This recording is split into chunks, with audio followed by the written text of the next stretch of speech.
YouTube. This is going to be a review of my Xperia Play. Yeah, why am I showing you this in 2015? It's old news, 2011 hardware.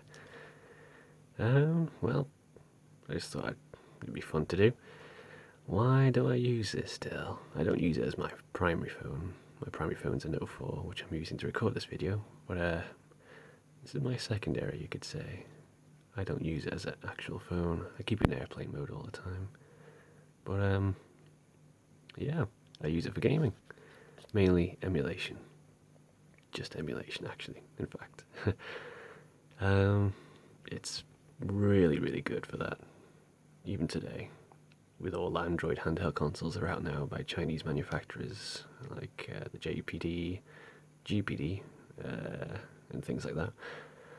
This is still solid. Build quality is still really good. And it's really portable. It's a 4-inch screen, which is smaller than most smartphones. And it's powerful enough to run, decent emulators. Game Boy Advance, Super Nintendo, DS, N64, NES, PS1, all the main ones. It's really good. The controls are ergonomic. It slides into your pocket no problem. The battery life is amazing when it's in airplane mode, since you don't really need any connectivity besides Wi-Fi when you want to download these emulators. But yeah, I'll show you some gameplay if you want. Let's see. What am I playing at the moment? Yoshi's Island. Yeah. Let's see if that'll focus. Well, yeah, the screen on this phone is really good. It's perfect for emulation. It's not quite 720p, but it doesn't need to be on a 4-inch screen. Yeah, it runs emulation full speed. Don't have to worry about frame skipping. It's solid. And this is a Super FX 2 game as well. Yeah, the specs of the Xperia Play, not much. It's a single core, Snapdragon, I forgot the number, has 512 MB of RAM only. And some of that is dedicated to video RAM, so you have even less than that. But you don't need to do multitasking on a device like this when you're just playing one game at a time, or one emulator at a time. Yeah. How does it handle something like Star Fox 2 then? Let's show you. I believe this was the... if I can get the focus back. There we go. Yeah, this was actually full speed. How fast it ran on the Super Nintendo, and through emulators on PC as well. Let's go back to the map.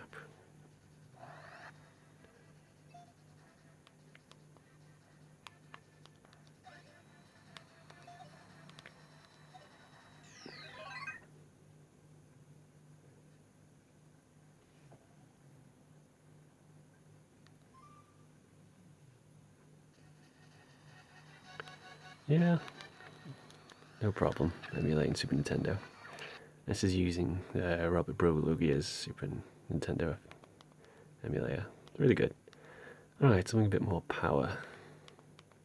N64. Can this play your classics like Mario 64? Yeah, no problem. I don't have to overclock this either. This is still running at the stock 1 gigahertz speed. But I can overclock it if you root this device, which is a piece of cake, to run the more demanding games. Yeah, it's a really good device. This thing is loud. It can be loud. It's got stereo speakers on the bottom, but when you hold it in your hand, the sound comes forward anyway, so it's not a problem with the speakers being okay where they are.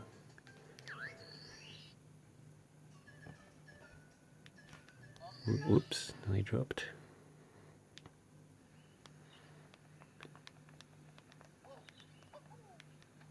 Yeah, this is no problem at all. controls are really good. Better than any phone you can use, really. I'm using a D-pad to play N64, which isn't the way to be played, but you can use these things. But unfortunately, this particular emulator doesn't support them, but Mupen 64 does. But yeah, it's fine. Okay, you've probably seen Mario 64 a million times before. Let's switch to something a bit more demanding. Legend of Zelda? Don't think Majora's Mask works well. There we go, Ocarina of Time.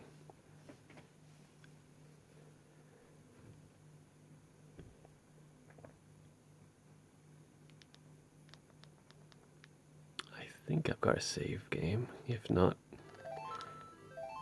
you can hear a bit of sound skipping there. Oh, I got no saves. Whoopsie. Alright then, I won't show you this game.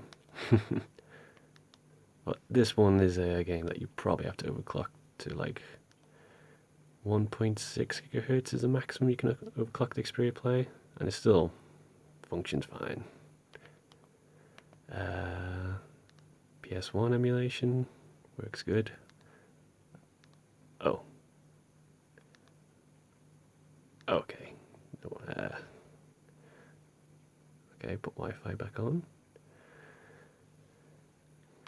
Actually, I'll show you a DS emulation. This can actually run DS games, no problem. What was I playing last? Oh, Mega Man Zero Collection. There we go. Well, it's Game Boy Advance games that were re-released for the DS, so it's probably not a good show of the power of this device. I think I have to use a touchscreen. Oh no, here we go. Mario Kart. Yeah. Let's see how well this performs. Let's hide the control layout.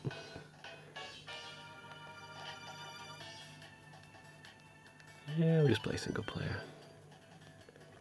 Grand Prix, 50cc. It's going to be tough to play on this. Yep. Let's go. I don't really need the bottom screen. So, there we go. This is running at stock 1 gigahertz. Okay, it's not bad. It's definitely playable. Well, it's not 60 frames per second, which this runs at on the actual DS. Okay, so while that's in the background, let's get this up to 1.6 gigahertz. Oh yeah, this is Gingerbread. You can download custom ROMs to run the later versions of Android, but they don't support these. So I keep it on Gingerbread. Plus it's the smoothest.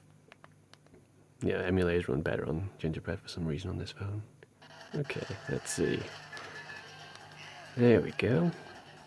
Now it's running at looks to be full speed.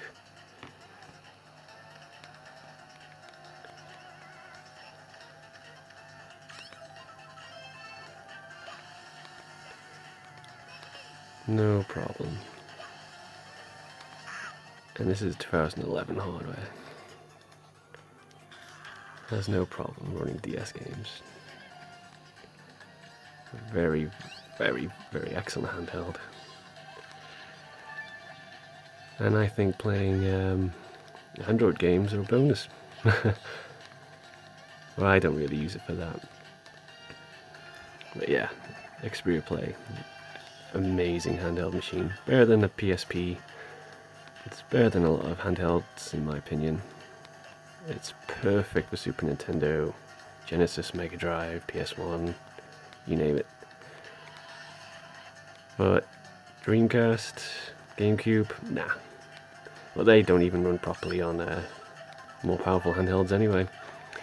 The PSP emulator, PPSSPP, however, no, that won't run. That doesn't play any decent games at decent speed on this device, unfortunately, because that requires or needs like a dual core phone and a lot more power in general, which this does not have since it's a single core. But hey, that's still not bad for a 2011 device. Thumbs up for me.